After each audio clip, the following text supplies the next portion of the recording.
অভিনেতা রাহুল মরেনি, রাহুলকে মেরে ফেলা হয়েছে। হ্যাঁ বন্ধুরা, আপনারা ঠিকই শুনছেন। এমন একটা চাঞ্চল্যকর ভিডিও ফাঁস হয়েছে যা দেখলে আপনাদের গা শিউরে উঠবে।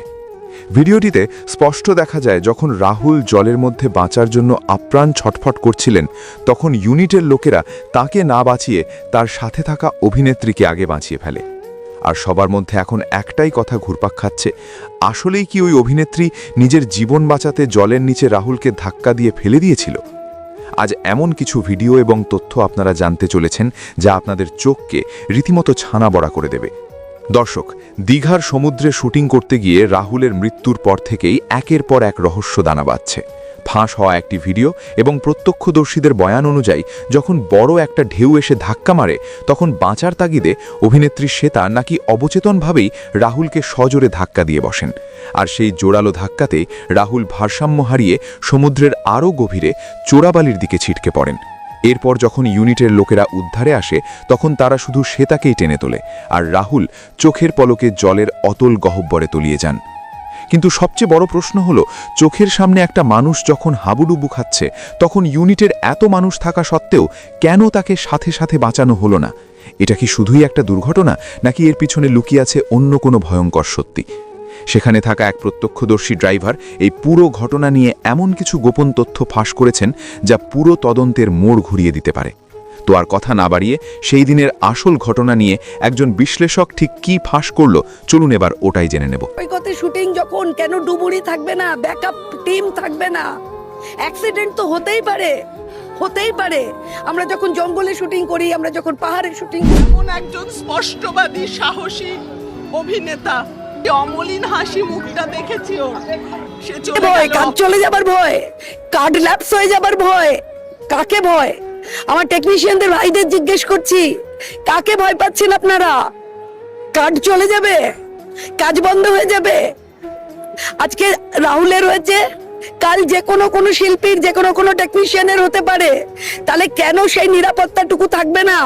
সমুদ্র সৈকতে শুটিং যখন, কেন ডুবুরি থাকবে না, ব্যাকআপ টিম থাকবে না? অ্যাক্সিডেন্ট তো হতেই পারে, হতেই পারে। আমরা যখন জঙ্গলে শুটিং করি, আমরা যখন পাহাড়ে শুটিং করি, আমরা যখন সমুদ্রে শুটিং করি, তখন তো অ্যাক্সিডেন্ট হতেই পারে, কিন্তু তার প্রপার ব্যাকআপ থাকবে না কেন? সেটা এই পরিণতি হবে কেন? কি উত্তর আছে? ওর ছেলেটা যদি প্রশ্ন করে, কি উত্তর আছে? সহজ করে জিজ্ঞেস করে, আমার বাবা কাজ করতে গেছিলেন, আমার বাবা কাজ থেকে ফিরলেন না কেন? কি উত্তর দেবে প্রযোজক টিম? আমরা জানতে চাই এটা। একজন শিল্পী হিসেবে প্রশ্ন এটা আমাদের, যে আমাদের শিল্পীদের কি তাহলে কোনো নিরাপত্তা নেই? শুধু বিনোদন, শুধু বিক্রি, কোনো নিরাপত্তা নেই আমাদের? এই প্রশ্নটা রাখলাম। এবং নিশ্চয়ই তদন্ত, নিশ্চয়ই সর্বোচ্চ তদন্ত চাই, সর্বোচ্চ তদন্ত চাই। এই মৃত্যু কেন, কিভাবে, কেন এই ঘটনাগুলো? কেন সিপিআর ছিল না? যখন ওকে হাসপাতালে নিয়ে যাওয়া হয় তখনও প্রাণটুকু ছিল, অবশিষ্ট প্রাণটুকু ছিল, তাকে বাঁচানো গেল না কেন? তার পূর্ণ তদন্ত চাই, পূর্ণ তদন্ত দাবি করছি আমরা শিল্পীরা। আমার ভাইয়ের মতো ছিল। এই ভারত মাতার মাঠে পুজোর সময় আড্ডা মারতাম। ওর সঙ্গে আমার প্রথম দেখা সাক্ষাৎ এক আকাশের নিচে। তারপরে দীর্ঘ 2-2.5 বছর আমরা কাজ করি, কখনো মেঘ কখনো বৃষ্টিতে।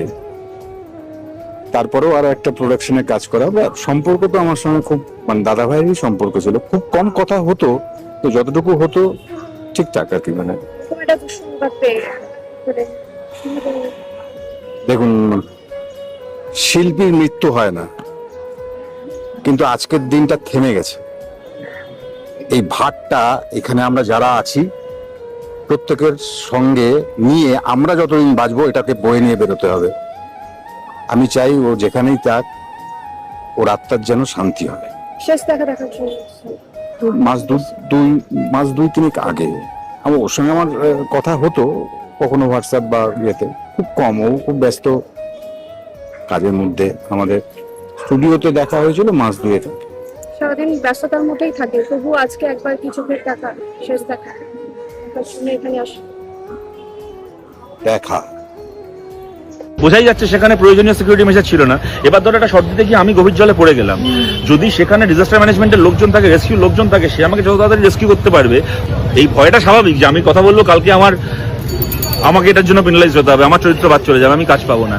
সিকিউরিটি মেজারটা থাকার কথা নেই, আমি শর্টটা দিতে পারবো না, কি হবে কালকে স্ক্রিপ্টে 2 লাইন লেখা হয়ে যাবে যে ও তো গাড়ি চালাতে গিয়ে অ্যাক্সিডেন্ট হয়ে গেল, তার চরিত্রে একটা মালা পড়ে যাবে। পরে এখন যেটা হচ্ছে যে নানান অসঙ্গতি গতকাল থেকে এখন বলে যাচ্ছে একাধিক মৃত্যুর সামনে আনা হয়েছে, দেখানো হয়েছে গল্পটাকে। তাও চেষ্টা হয়েছিল এবং সেই কারণেই 100টা প্রশ্ন আসছে।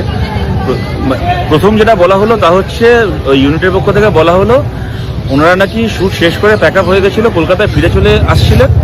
রাহুল দা নাকি একজন সহ অভিনেত্রীর সাথে ওখানে ছিল এবং তারা নাকি জলে নামছিল এবং সেখান থেকে নাকি ঘটনাটা ঘটেছে। যদি গতকাল শ্বেতা বলে ওনার যিনি সহ অভিনেত্রী রাহুল দার, তার যদি ওই একটা ক্লিপ ভাইরাল না হতো যেখানে সে বলছে খুব মানে কি বলবো, আচ্ছা তোমারই করা, যেখানে তিনি বলছেন যে মানে খুব ট্রমাটাইজ, বোঝাই গেল যে আমরা একসাথে শর্ট দিতে দিতে আমরা একসাথে পড়ে গেলাম, আমাকে তুললো, রাহুলদাকে তুললো, রাহুলদা কোথায়। তো এইটা যদি সামনে না আসতো তাহলে ওদের এই প্রোডাকশন হাউসের বলা ওই মিথ্যেটাই কিন্তু সত্যি হয়ে দাঁড়িয়ে যেত এবং সেইটা কি হতো মানে এর থেকে কি মানে করা হতো আমরা সবাই বুঝতে পারছি। এরপরে ওরা স্নোবল্ড হয়ে একটা কথার উপরে একটা কথা বসে তার একটা কি কুৎসিত চেহারা দেওয়া হতো। মানে আমার একটা ক্রিমিনাল নেগলিজেন্সের জন্য যে একটা মানুষ চলে গেল, তার মৃত্যু হলো এরকম ভাবে, তারপরে নিজের অপরাধটাকে আড়াল করার জন্য আমি এমন মিথ্যে বলছি, চলে গেল যে মানুষটা, সেই মানুষটার উপর একটা কালি ছেড়ানো হচ্ছে, তার চরিত্রে একটা প্রশ্ন তোলা হচ্ছে। মানে এটা কত বড় একটা নোংরামি। এই অপরাধটা করে কি ওরা পার পেয়ে যাবে কি পার পেয়ে যাবে না, এটা হচ্ছে এখন প্রশ্ন। এটাও বলা হচ্ছে যে রাহুলদা স্বেচ্ছায় গেছিলেন মানে প্রত্যেকে। দেখো আমি এটা জানি না, কিন্তু আমি একটা কথা তোমাকে এখানে জিজ্ঞেস করছি, বলো তো কালকে আমি রাহুলদা বলে বলছি না, কোনো একজন একটা যদি বলেন যে আমার জন্য এই মানে সেফটি মেজার নেই, আমি করবো না, কি হবে? কালকে সে একটা পাল্টে যাবে, হয় না এরকম? আমরা দেখিনি গত কয়েক বছরে এমনকি কোনো অভিনেত্রী প্রোডাকশন হাউসের কোনো একজন বড় বাবুর নামে কোনো হ্যারাসমেন্টের অভিযোগ করেছে, তো সেই অভিনেত্রীর চরিত্রটা পাল্টে অন্য কেউ অভিনয় করছে, এই জিনিস আমরা দেখিনি। কালকে আমি industry, I am not part of the industry, আমি অভিনেতা নই, আমি অভিনয় করি না, কিন্তু আমাদের বন্ধু বান্ধব বা কাছাকাছি থাকার সুবাদে যেটা জানতে পারি, এটা হয় না যে কোনো একজন একটা যদি বলে যে আমি এই শটটা দেবো না, এই কোনো অন্যায় কোনো কারণে না, আমার এই যেটা আমার প্রাপ্য যে সিকিউরিটি মেজারটা থাকার কথা নেই, আমি শটটা দিতে পারবো না, কি হবে কালকে স্ক্রিপ্টে 2 লাইন লেখা হয়ে যাবে যে ও তো গাড়ি চালাতে গিয়ে অ্যাক্সিডেন্ট হয়ে গেল, তার চরিত্রে একটা মালা পড়ে যাবে, পরের দিনে শুট হবে যে তার স্মরণসভা হচ্ছে, গল্পের তার ট্র্যাকটা বাদ চলে যাবে গল্প থেকে। এটা আমাদের কে না জানি আমরা আজকে এই অবস্থার মধ্যে কাজ করতে হয়। আরেকটা কথা, এই ময়না তদন্তে বলা হচ্ছে যে পেট অনেকক্ষণ জলে থাকার কারণ দেখা যাচ্ছে পেটের মধ্যে অনেকটা নোনা জল দ্বিগুণ হয়ে গেছিল পানি। কোথায় সেদিকে অথচ বলা হচ্ছে যে বেশ 5 মিনিট মতো নাকি তিনি জলে ছিলেন, তারপরে প্রডিউসার ডিরেক্টর তারা বলেছেন 5 থেকে 6 মিনিট জলে ছিল। দেখো ওনারা যেটা বলছেন তা তো সত্যি বলছেন, এটা গতকাল থেকে প্রমাণিত। দেখো আমি এটাকে নিয়ে না হাত বাড়িয়ে ঠিক কি হয়েছিল না হয়েছিল বলতে চাই না, কারণ আমি যেটা বলবো সেটাও একটা স্পেকুলেশনই হবে, হয়তো ক্যালকুলেটেড স্পেকুলেশন, কিন্তু হয়তো তথ্যের ভিত্তিতে করা স্পেকুলেশন, কিন্তু at the end of the speculation. তো আমরা চাই সত্যিটা সামনে আসুক। দরকার হলে এটা তো ইতিমধ্যে উড়িষ্যা পুলিশ বলে দিয়েছে যে বিনা অনুমতিতে শুট করা হচ্ছিল, সেক্ষেত্রে যারা এটার জন্য দায়ী 1-2জনকে গ্রেপ্তার করে ডিটেইন করে তাদেরকে জেরা করে সত্যিটা বলানো হোক। তার কারণ দেখো আমি সাধারণ বুদ্ধিতে একটা জিনিস জানি, আজকে যদি একটা পারমিশন নিয়ে শুট হয় এবং তার জন্য যে প্রয়োজনীয় যে সিকিউরিটি মেজার তা যদি থাকে সেক্ষেত্রে একরকম, কিন্তু যে শুটটা পারমিশন ছাড়া হচ্ছে বোঝাই যাচ্ছে সেখানে প্রয়োজনীয় সিকিউরিটি মেজার ছিল না। এবার ধরো একটা শর্ট দিতে গিয়ে আমি গভীর জলে পড়ে গেলাম, যদি সেখানে ডিজাস্টার ম্যানেজমেন্টের লোকজন থাকে, রেস্কিউ লোকজন থাকে, সে আমাকে যত তাড়াতাড়ি রেস্কিউ করতে পারবে। তোমাকে যদি এখন ওখানে দাঁড়িয়ে আমাকে রেস্কিউ করতে হয় ওই শুটিং ইউনিটের একজন হিসেবে, তুমি কি পারবে আমাকে সেইভাবে রেস্কিউ করে আনতে? আর যদি এই বাড়িটায় আগুন লেগে যায়, এই বাড়িটা 3 তলায়, আর দমকলের লোক যত তাড়াতাড়ি নামিয়ে আনতে পারবে, আমি কি তত তাড়াতাড়ি নামিয়ে আনতে পারবো? তার জন্য তো ট্রেন্ড লোকজন দরকার। সুতরাং তাদেরকে না নিয়ে যদি শুট হয় এবং সেখানে একটা অ্যাক্সিডেন্ট হয়ে যায়, তো স্বাভাবিক কথা রেস্কিউটা যে সময়ের মধ্যে আদারওয়াইজ করা সম্ভব হতো, কি তাকে জল থেকে তুলে এনে তাকে সিপিআর দেওয়া ইত্যাদি যা যা কিছু আমি সম্ভব হতো, সেটা সম্ভব হবে না এক্ষেত্রে।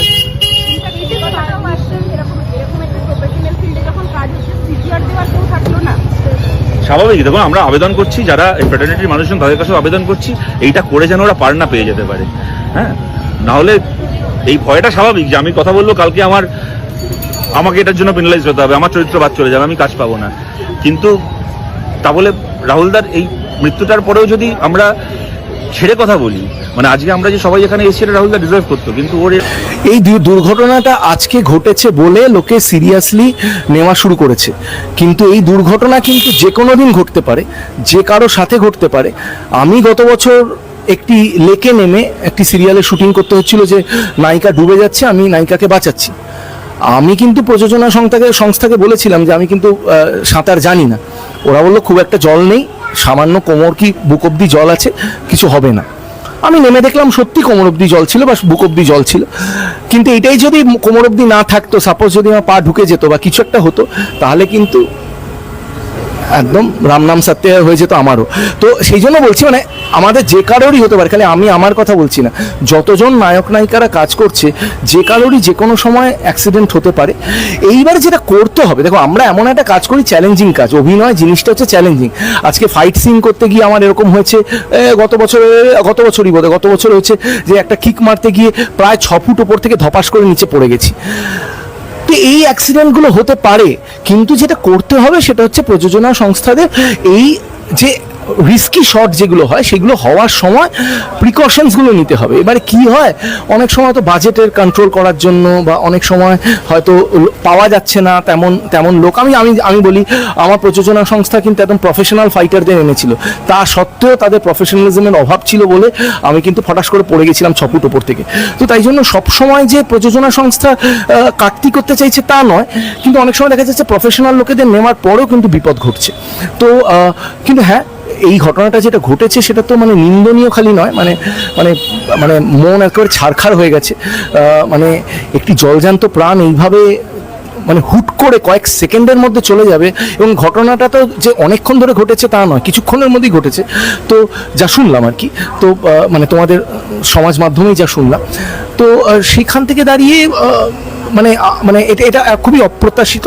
এবং আমি বলবো যে মানে এটা এরপর থেকে আমাদের সবকটা প্রোডাকশন হাউসকে আরেকটু মানে সতর্ক হওয়া উচিত, এবং যেই সব হিরোরা বা হিরোইনরা রিস্কি শটস দিচ্ছে তাদের অনেক বেশি সুরক্ষা দেওয়া দরকার। দিদি, তোমাকে জিজ্ঞেস করবো, তুমি এবং দাদা দুজনেই দীর্ঘদিন ধরে অভিনয় করছো এবং টেলিভিশন থেকেই তোমাদের অভিনয় শুরু। সেই জায়গায় দাঁড়িয়ে এই যে ঘটনা বা দুর্ঘটনা বা অনিচ্ছাকৃত ঘটনা যাই হোক, সেটা যে ঘটেছে, তার জন্য প্রোডাকশন হাউস থেকে কোনো রকম ভাবে বিবৃতি বা দায় বা কোনোটাই এখনো মানে হ্যাঁ রিসেন্ট করা হয়েছে, কিন্তু যে করা হচ্ছিল না, সেটা কি মানে কিসের ভয় বা অন্য কিছু, কি বলবে? এখন আমার তো মনে হয় দায় এড়ানো হচ্ছে পুরো বিষয়টা, কারণ এটা তো একটা সাংঘাতিক ঘটনা, এটা একটা মানুষের জীবন নিয়ে খেলা হয়েছে। তো সেখানে অনেক রকমই শুনছি, কোনটা সত্যি কোনটা মিথ্যে এটা একমাত্র তদন্ত ছাড়া কোনো অপশন নেই আর বেরিয়ে আসার। তবে অনেকটা ক্লিয়ার, মানে ধোঁয়াশাগুলো ক্লিয়ার, কিন্তু সঠিক তদন্তটা হওয়া আমার মনে হয় ভীষণভাবে প্রয়োজন। কারণ এইভাবে যেটাও বললে যে কোনো মানুষেরই হতে পারে, এবং একটা আর্টিস্ট যখন একটা প্রোডাকশনের হয়ে কাজ করতে যাচ্ছে তখন সেই এন্টায়ার রেসপন্সিবিলিটিটা কিন্তু প্রোডাকশন হাউসের থাকা উচিত, সেই আর্টিস্টের সেফটি যতটা তারা দিতে পারে সেই বিষয়।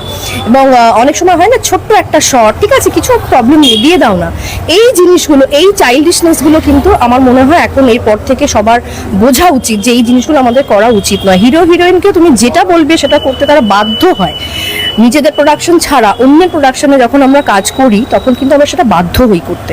তো এটা আমার মনে হয় না যে ইচ্ছাকৃত কেউ নিজের মৃত্যু নিজে ডেকে আনে, নিজের পায়ে নিজে কুড়ুল মারে, এই জিনিসটা আমার জানা নেই। তো আমার মতে যেটা বলে যে একটা মা হাহাকার করছে বাড়িতে, একটা 12 বছরের বাচ্চা, সে তার মুখে কোনো কথা নেই, বউ বাকরুদ্ধ হয়ে গেছে, তো সেখানে তো ডেফিনেটলি তাদের হয়ে আমাদের কিছু ভাবা উচিত, করা উচিত, তদন্ত সঠিক হওয়া উচিত। কারণ আমরা আর যা কিছু করি না কেন, আমি দেখেছি আমরা জাস্টিস পাই না, তো সেইটা যাতে এই ক্ষেত্রে থেমে না থাকে। রাহুল আমার খুব ক্লোজ ছিল বলে আমি বলবো না, আমার সাথে পরিচয় ছিল, ভালো সম্পর্ক ছিল, কিন্তু খুব ক্লোজ ছিল না। একটা মানুষ যে কোনো মানে পরিচয় থাকুক বা না থাকুক, এইভাবে চলে যাওয়াটা, সেইটা মেনে নেওয়াটা একেবারেই সম্ভব হচ্ছে না। কয়েকদিন ধরে মন ভীষণ ভার হয়ে আছে, যে কোনো জায়গায় যাচ্ছি একই কারণ এই রাহুলই কিন্তু এই সিরিয়ালটা করার আগেই কিন্তু কোনো কাজ ছিল না ওর কাছে। তো ইন্ডাস্ট্রি যদি মনে করতো যে লস, তাহলে তো ইন্ডাস্ট্রির ওকে আরো অনেক বেশি কাজ অফার করা উচিত ছিল। কেউ যখন চলে যায় তখনই সবার হঠাৎ বিবেক দংশন হওয়া শুরু হয় যে খুবই লস হলে তো তাকে অনেক বেশি আমাদের কাজের জায়গায় দেখা উচিত ছিল, সেটা তো করছিল না। আর নিয়মগুলো আসল জায়গায় হওয়াটা অনেক বেশি জরুরি রাদার দ্যান ফালতু নিয়ম। আর্টিস্ট ফোরাম থেকে যে একটা চিঠি দেওয়া হয়েছে, প্রথমে বলা হয়েছিল এফআইআর করা হবে, তারপরে একটা চিঠি দেওয়া হলো, কিন্তু সেই চিঠিতে আর্টিস্ট ফোরামের কোনো মেম্বার বা কারোর কোনো সই নেই। আমি জানি না, আমাকে তো যোগাযোগ করা হয়নি ওই চিঠিতে সই করার জন্য, তো আমি জানি না। আর টেকনিশিয়ান থেকে একটা মোমবাতি মিছিলের কথা এখন বলা হচ্ছে, এই মোমবাতি মিছিল কি জাস্টিস এনে নিতে পারে? না, প্রত্যেকটা মানুষের প্রতি শ্রদ্ধা জানানোর বিষয় হতে পারে। জাস্টিস তো কিসে আসবে আর কিসে আসবে না সেটা তো আমাদের আর ওটা নিয়ে আলোচনা না করলেই ভালো। কিন্তু যেটা হয়েছে সেটা অন্যায়, এবং সব থেকে খারাপ বিষয়টা হচ্ছে এই দায়ে এড়িয়ে যাওয়ার। 14টা লোক 14 রকম কথা বলছে, কেউ কিছুই জানে না, কেউ সেখানে ছিলই না, কেউ কিছুই দেখেনি। একজন অভিনেতা কখনোই তার ডিরেক্টর তাকে না বললে সেটা পাগল নয়, সে নিজের থেকে হেঁটে সমুদ্রের মধ্যে চলে যাবে। আর ড্রোনটাও কি অভিনেতাই বলেছিল কলকাতা থেকে নিয়ে যাওয়ার জন্য? ড্রোনটাও কি ওরাকে অভিনেতাই বলেছিল? তো নিশ্চয়ই নয়। আমরা তো সবাই জানি কিভাবে কাজ হয়, বাট সেফটি মেজার্সের বিষয়টা আমাদের ইন্ডাস্ট্রিতে খুবই খুবই উইক। অর্ধেকের বেশি সময় কোনো সেফটি থাকেই না, থাকলেও সেগুলো এমনই সেফটি থাকে যে ওগুলো অ্যাকচুয়ালি কতটা মানুষের ক্ষতি হওয়া থেকে বাঁচাতে পারবে আমি জানি না। কোনোদিনও কোনো অ্যাম্বুলেন্স স্ট্যান্ড বাইতে আছে বা কোনো ডাক্তার স্ট্যান্ড বাইতে আছে। আমি অ্যাকচুয়ালি কোনোদিনও কোনো প্রোডাকশনের একটা ফার্স্ট এড কিট যে আমি চোখে দেখিনি। কলকাতা শহরে আমি আজ অব্দি কোনো প্রোডাকশনের কাছে একটা ফার্স্ট এড কিট আমি দেখিনি। মানে একটা ক্যালপল লাগলেও প্রোডাকশনের ছেলেরা আনতে যায়, একটা মানে ডাইজিন লাগলেও তখন আনতে যাওয়া হয়। সো আই ডোন্ট নো যে বেসিক একটা মানুষের ব্যান্ডেড হোক বা জর্জারি হোক সেটা থাকে কিনা। কারণ আমার যখন কিছু লেগেছে তখন প্রোডাকশনের কেউ গিয়ে সেটা কিনে নিয়ে এসছে। মানে হ্যাঁ, আমি বের করে দিচ্ছি, এরকম কোথাও থেকে বের করে আমি কোনোদিনও কাউকে দিতে দিইনি। তো আমার মনে হয় that safety situation is very very weak or নেই। ওই কারুর একটা চরম ক্ষতি হলে তখন সবার ঘুম ভাঙে, যেটা এখন ভাঙছে, বা এরপর থেকে হয়তো মানুষের আরো অনেক বেশি সচেতন হয়ে যাবে, বা অ্যাকচুয়ালি নাও হতে পারে। কারণ ঘুমটা হয়তো ভেঙেছে, এবার সেটা ওই মানে ঘুম ভাঙার পর সেটা কতক্ষণ মানুষের জেগে থাকবে সেটা আমি জানি না। কারণ আমাদের তো কোনো রকম কোনো ইউনিটি নেই। পাড়ার রিক্সাওয়ালাদেরও ইউনিয়নের একটা ইউনিটি আছে, তাদের একজনের কারোর সঙ্গে অন্যায় হলে বাকি লোকেরা চাক্কা বন্ধ করে রেখে দেয়। আমাদের এখানে আজকে যদি আমি বলি যে না আমি এইভাবে কাজ করবো না, আমার জায়গায় এসে আরো 4 জন বলবে যে আমি কাজ করবো। এইটা না হলে আমরা কেউ গোষ্ঠীবদ্ধ হয়ে যে বলবো যে না আমরা এরকম অমুকের সঙ্গে কাজ করবো না, বা আমরা এটা না হলে কাজ করবো না, এটা তো হবার নয়। এর আগেও নানান জায়গায় আমরা দেখেছি যে এগুলো হয় না। মানে কোনো একজন প্রডিউসার সে বারংবার টেকনিশিয়ানদের টাকা মারছে, সে আর্টিস্টদের টাকা মারছে, এই এত কাণ্ড লেখালেখি হলো, তারপরেই দেখলাম যে প্রথম সারি 2 জন গিয়ে তার সাথে কাজ করলো। এই যে আরো 10টা লোক যে টাকা পেলো না বা তাদের যে টাকাটা মার গেল, তো সেই প্রডিউসারেরও কি দায় থাকবে করার? Because I will not work, someone else will come and work. There is absolute zero unity, and এই যে ক্যামেরাটারি কথাটা এগুলো শুধু সোশ্যাল মিডিয়াতে লেখার জন্যই আছে। এগুলো টুইটার সোশ্যাল মিডিয়ায় লেখার জন্য ভীষণ ব্রাদারহুড, সিস্টারহুড, ক্যামেরাটারি এগুলো নেই। ভালো ভালো সুন্দর সুন্দর ইংরেজি শব্দ সোশ্যাল মিডিয়ায় লেখে কিচ্ছু নেই। আমি যদি আজকে বলি যে না I am putting my foot down, আমি এটা না হলে কাজ করবো না, কালকে সকালবেলা কেউ এসে আমার জায়গাটায় একদম কিচ্ছু লাগবে না বলে কাজটা করবে। তো এখন যতদিন ব্যাপারটা নিয়ে আলোচনা হবে তখন সবাই এটা নিয়ে কথা বলবে, তারপরে পুনর্মূষিত হবে। I have no hope, it is a hopeless situation. যেটা দেখছি যে দায় এড়ানো থেকে শুরু করে দোষটাও তারা কোথাও গিয়ে সেই রাহুল গান্ধী করেই দিয়ে দেওয়া হচ্ছে যে তার জন্যই এই ঘটনা ঘটেছে, এবং সে তার ঠিক স্থিতিতে ছিল না, সেই জন্য এই ঘটনা ঘটেছে। হ্যাঁ, কিন্তু সেটাও তো লোকে জানে না। আমি শুনলাম এরকম অনেক প্রশ্ন উঠছে, তখন